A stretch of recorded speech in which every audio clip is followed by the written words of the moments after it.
Plenty of time. Looking deep downfield. He's got it! Touchdown, SaberCats!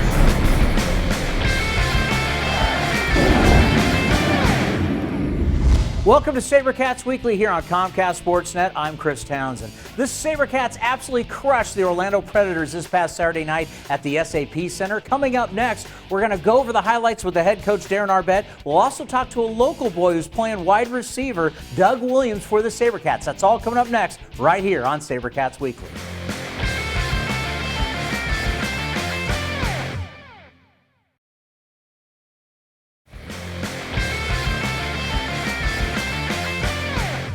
We're here with the head coach and the owner of the San Jose SaberCats, Darren Arbett. And Coach, big win on Saturday night against Orlando.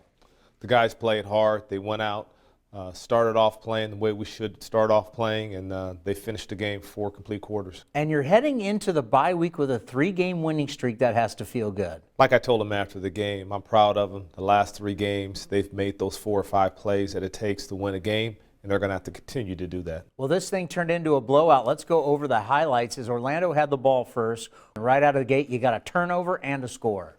Yeah, Jason Stewart is tough at that nose guard position. He really gets off the ball and caused the fumble there. Vasquez picked it up and went in for the score. And turnovers just seemed to be the theme, especially in the first quarter. Kenny Okoro would get his first interception of his AFL career.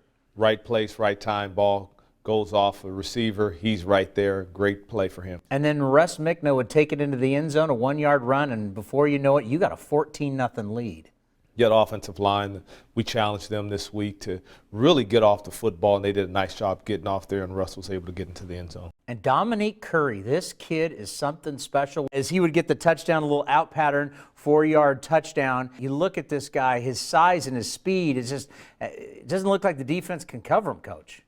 Really athletic, has a lot of ability. Challenge Dominic. He has to play week in and week out, practice day in and day out, and he understands that. He's really starting to turn it on. And in the second quarter, we have both watched a lot of arena football, and we have seen some amazing catches. But Jason Willis's amazing catch, 12-yard out over the wall, this catch to make it 28-7. Coach, this catch was just phenomenal. Yeah, I'm proud of Jason.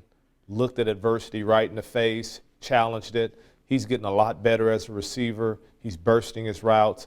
He's making nice catches now. And then Orlando, in their next possession, you guys had a chance at an interception, and I noticed that you didn't convert, and then we saw all of your defensive backs start doing push-ups like as a penalty right there on the field during the game. You know, it's something they have to get corrected. They understand that, and the punishment right now during the game is obviously push-ups, and they understand that we can't give those away.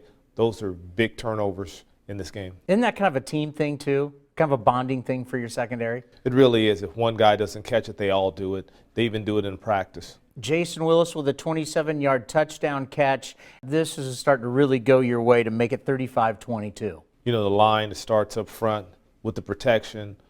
Russ, nice read, nice catch, touchdown. And there's Dominique Curry once again with the 11-yard touchdown. Yes, he's, like I said, he's special. He's really special. He has all the tools, and he and I had a nice talk, and he understands what he has to do for this team to have success. That would make the score 42-29, and this is where the game would really flip, because on the ensuing kickoff, they would fumble. Curry would take in and make it 49-29 heading into halftime. These are the things that I expect for him to do. He's big, he's strong, he's fast, he's athletic. Coach Smith has done a tremendous job getting him prepared to play in the football game. Remember, he's new to this game, and he's already playing well for us. And you got to love coming out of half, scoring a touchdown, and J.J. Payne taking it in for a 3-yard touchdown to get that running touchdown to start the second half. J.J. ran hard. He really did. Second effort, he blocked well, played well on special teams. Real proud of him. 56-29 is the score, and Rod Harper with a crossing pattern later on for the 9-yard touchdown would make it 63-29, and the route was on. Rod went down to get the ball. He's been playing phenomenal for us. Played every game so far. He's really a strong point for this football team right now. And your last score of the game, J.J. Payne would have a 1-yard touchdown run.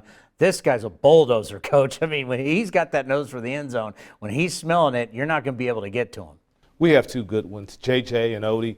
They really practice hard. They play hard. Both can run the ball really well. J.J. had a great day running the football. So the final score in this one, 70-35. What were you more impressed with in this game, your offense or your defense? The whole team. The way the guys, I mean, we had a bye coming up. A lot of times teams, start looking at, hey, what are we going to do for the bye, where we're going to go hang out at. They looked at this game and they said, hey, all three phases have to play well. And they did a nice job coming out that night and getting it done. Wardrobe has been provided by Casera Clothers.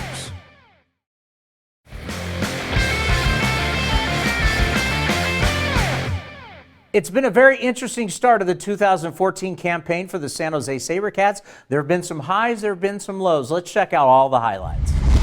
The San Jose SaberCats kicked off the 2014 season with a Monday night primetime tilt against the Portland Thunder. The Thunder took an early 7-0 lead, but the SaberCats responded with a pair of Reggie Gray TDs, as well as Rod Harper's 11-yard touchdown reception to make it 20-7. Reggie Gray was just getting started as he hauled in this 34-yard pass from quarterback Russ Mickna, and the SaberCats went into the half leading 37-27. The second half was all SaberCats with J.J. Payne, Reggie Gray, Jason Willis, and Rod Harper each scoring touchdowns as San Jose outscored Portland 27-7 over the final 30 minutes to silence the Thunder 64-34. Week 2's home opener against the Philadelphia Soul featured the first career start of quarterback Nathan Stanley, and he didn't disappoint the SAP Center crowd. Rod Harper caught this 22-yard touchdown pass from Stanley, then hauled in another, this time for 32 yards as the SaberCats took a 35-27 halftime lead. For the second week in a row, the SaberCats defense shut the door on the opposing offense, allowing only 6 points in the final 2 quarters. Reggie Gray and Jason Willis each had 2 second-half touchdowns as the SaberCats cruised to a 70-33 victory over the Soul. In the Steel City in Week 3, the Pittsburgh Power jumped out to a big lead early against the SaberCats and led 21-0 after the first quarter. Huey Whitaker caught this 5-yard touchdown pass from Nathan Stanley to make it a 21-7 game. But the Power answered right back with 2 more scores to make it 35-7. Led by Reggie Gray's 12 receptions, San Jose mounted a strong second-half comeback that came up short as the SaberCats fell to the Power 48-47. The SaberCats were back at the SAP Center for Week 4 against the Spokane Shock, and quarterback Russ Mickna was once again back under center for San Jose. Rod Harper had 12 catches for 177 yards, and Mickna threw for 352 yards and 8 touchdowns, but it wasn't enough as the Shock topped the SaberCats 73-62. The 2-time defending Arena Bowl champion Arizona Rattlers brought their 4-0 record to San Jose to face a SaberCats team hungry for a victory. The teams traded scores early on, with Reggie Gray making one of his 13 catches on this TD pass from Russ Mickna. Nick Pertwee's field goal, 46 seconds to play, gave San Jose the 51-49 lead. But the SaberCats were snake-bitten once again as the Rattlers scored with 7 seconds to play for the 57-51 victory. Back in the Pacific Northwest to face the Thunder for the second time this season, San Jose got back to their winning ways. Newcomer Doug Williams had 6 catches for 108 yards, including this 13-yard score from Russ Mickna. Williams also caught a TD pass from Nathan Stanley, and Rod Harper added 7 catches and a score as the SaberCats beat the Thunder 38-32. Week 7 was the first meeting with the newest AFL franchise, the LA Kiss. Rod Harper started the scoring with a 3-yard catch, one of 9 catches he had in the game. Doug Williams also added 9 catches, including this 9-yard TD from Russ Mickna. Harper finished the day with 4 TD catches, and even offensive lineman Rich Ranglin got into the action, scoring on this 19-yard pass as the SaberCats took care of the Kiss 48-32. Back in San Jose for Week 8, the SaberCats jumped on the Orlando Predators early, scoring on a fumble recovery, a Russ Mickna TD run, and a 4-yard touchdown catch by Dominique Curry to stake a 21-0 first quarter lead. The teams combined for 50 points in the second quarter alone, with the SaberCats taking a 49-29 lead into the half. In what has been a recurring theme this year, the SaberCats second half defense stole the show, limiting the Predators to 6 points during the final 30 minutes of play en route to a 70-35 victory over Orlando. The SaberCats have now reeled off 3 straight wins and sit just a half a game back of the Spokane Shock for the Pacific Division lead.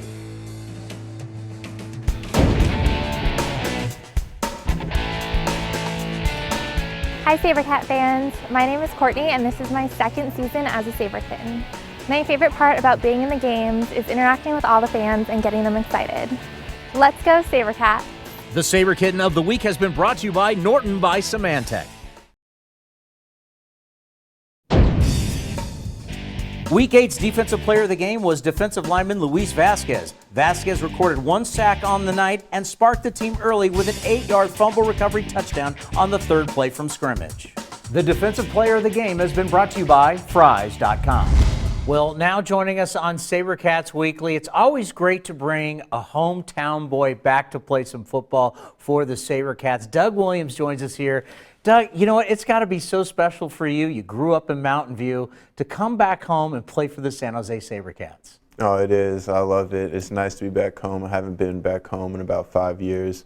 So when I found out I was going to be able to play for the SaberCats, I got real excited. It's nice to be back home with, my friends and family and everything. How great is it to have them at the games? Because you've played so many years of football away from California. It's got to be special. Oh, yeah, definitely. It's real nice that they can come out to every game. 20-minute drive for them, so instead of a 3-hour flight or 24-hour drive, it's nice for them. You know, when I'm thinking about your age, the SaberCats have been around for a long time. Yeah. Were you able to watch the SaberCats growing up? Oh yes, I actually had come to a couple games before. I have a good friend, Patrick Malley. His dad used to coach here, yeah? And I played basketball with him as a young kid, so his dad got us tickets to the game, so that was pretty cool to experience that now being able to play for them. Take me back to your first game for the SaberCats, because I think you had to probably think of yourself years ago sitting in the stands as a little kid. What was it like the first time you ran out there as a SaberCat, and what was it like for your first game? I enjoyed it a lot. It was nice to put that uniform on, growing up watching this team. It was cool to put that uniform on and be a part of the team now. And it was a special moment playing my first game, and I enjoyed it, especially that we got the W. That's the most important thing. So playing for the SaberCats, why did you decide to come back? I just want to be back home. I love the Bay Area, and it's been a great organization. I've always known them to be successful, and I wanted to be part of the SaberCats. Now I'm interested in your personal life from the standpoint of your fiance, and you just had a son 2 weeks ago. Yeah. That can't be easy for you being away from your newborn son. No, not at all. But I get to go out there today and visit her and my son, so that'll be real nice. I'm very excited for it. Technology is good nowadays, so we get a FaceTime every day, so that's nice, but still, it'll be a lot better once we're in person. It's funny how football players look forward to the bye. Probably nobody's been looking forward to the bye more than you. Yeah, she needs some help out there, and I'm ready to go out there and give her all the help that she needs, so it'll be nice for both of us. How does having a son, knowing that you're doing more than just playing for yourself, how does that change you as a football player? It'll motivate you a lot. I was always pretty much just playing for myself and, maybe some of my family, but now I really got to work on my craft and make sure I'm doing everything that I can to get better and keep helping, keep providing for my son.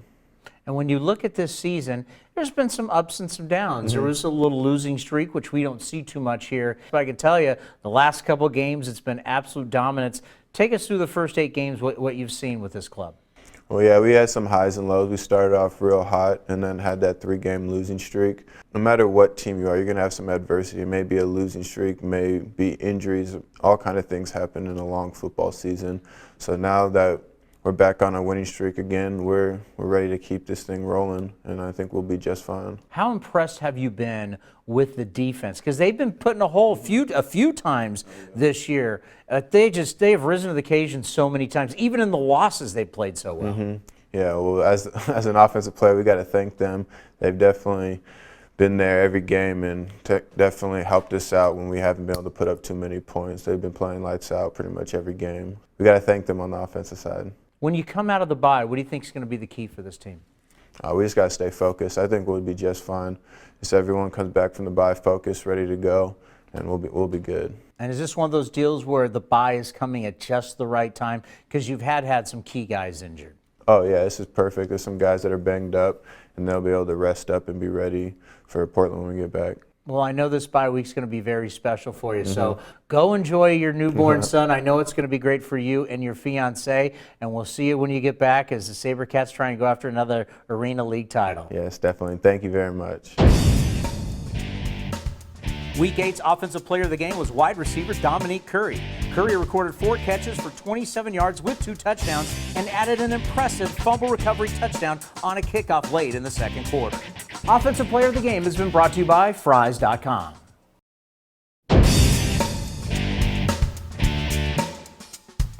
Hey SaberCats, my name is Terrence Carter, 31 years old, from Colorado State. Been playing for arena football for 8 years now. I'm looking forward to a championship and the unity and camaraderie of everybody just coming together as a team. Let's go Cats. The SaberCats Player of the Week has been brought to you by Norton by Symantec. The head coach of the SaberCats, Darren Arbett, joins us once again, SaberCats Weekly, and we're going to go over the highlights because you're going into a bye. But first, you've won 3 straight games. How do you feel about your club going into the bye? I like the football team. A lot of stuff has happened to this team already. We had a lot of adversity that we had to overcome, and I thought they did a great job.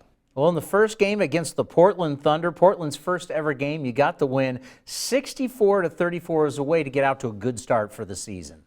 Yeah, guys went to Portland, was ready to play, came out, started fast, finished fast. And Reggie Gray and Rod Harper both had pretty big games in this one. As we would see, Coach, you definitely had some real skill at the wide receiver position. In my mind, Reggie Gray is one of the best players in this league, and he shows that week in and week out, and Rod's not far behind. And your SaberCats defense dominating the second half, only giving up a total of 7 points. Coach Walker's done a tremendous job with his defense. I challenged them a lot this year so far, and every time I challenged them, they stepped up and got it done. Yeah, the defense has definitely been very, very strong so far. Week 2, taking on the Philadelphia Soul, and you'd get the win 70-33 convincingly. Nathan Stanley, that night we knew we had a good pair of quarterbacks. Nathan Stanley came in, got it done, got the big win for us. Yeah, what did that mean to you, knowing that, okay, you know, Russ goes down, but we can still win with our backup because not everybody can do that. They can, and it's huge. Nate is ready to play right now. He's going to be a good one. And then, Coach, you go back on the road against the Pittsburgh Power and a very tough loss on the road, 48-47, and you battled so hard to get back into this one. The guys battled hard. A lot of things didn't go right. We just had to rebound from that football game. Then in week 4, Coach, another loss, this one to Spokane. You guys got off to a slow start and just seemed that you dug yourself such a hole it was tough to get out of. Offensively, we turned the ball over. Defensively, we didn't play as well as we wanted to play, and special teams was really bad. We gave them a kickoff return, and it was a total team loss. And then you had Arizona come to town. It was just a terrific game, hard fought all the way on both sides. The guys played hard, but the theme of that game afterwards, what I told them, we need to make those 4 or 5 plays to win the football game at the end. Arizona did. That's something we've been working on. We have to make those 4 or 5 plays. And then you would have the Portland Thunder once again up there. You'd get the win 38-32. Defense. Cleveland Thomas got an interception. Kenny Fontenette knocked down 2 balls at the end to win the game. We made those 4 or 5 plays at the end. And this was a kind of a game where you needed someone like Cleveland, your leader, to step up and take that role to say, you know what, we're on this losing streak and it's going to end tonight. And we talked about it. Cleveland, Kenny Fontenette, Jason Stewart, Francis Maka, they all needed to step up and make plays, and they did. And then you would head south on the road to go down to the Duck Pond to take on the LA Kiss. You'd get the win 48-32. You never trailed in the game. It was a game you thoroughly dominated. Nice gritty win. A lot of distractions, Chris. Just cameras everywhere. It was amazing. The guys kept their focus, went out, and got the win. Yeah, Russ had 6 touchdowns, 1 interception. And then this past game, once again, taking on Orlando. Defensively, you absolutely just handled them. And the other great thing was all the turnovers you were able to get. And that's the way we have to play. And I said it earlier, usually going into a bye week, that's when a coach is really concerned about his team being prepared to play. because they might be overlooking the game and looking more into the bye. Their bodies are tired. I thought the guys came in here every day focused, not only in the meeting room, on the field, in the weight room, and to carry it over into the football game, and they got it done. What is the key for not only the players, also your coaching staff heading into the bye? Because not only do you need to rest physically, but there's also that mental rest you need to get. The coaches knew we needed to win that football game. They spent a lot of time. They were here early, they were here late, and they got it done. Well, enjoy your bye, Coach. You earned it. Okay, thanks, Chris. The San Jose SaberCats are looking good heading into their bye week. They got a 3-game winning streak, and they're 5-3 on the season. Next week, we'll talk to the head coach, Darren Arbett, about what the SaberCats did during the bye week to get ready for the rest of the season. We'll see you next time right here on SaberCats Weekly. SaberCats Weekly has been brought to you by Dr. Sharma South Bay Orthopedic and Sports Medicine, Casera Clothers, Norton by Symantec, and Fries.com.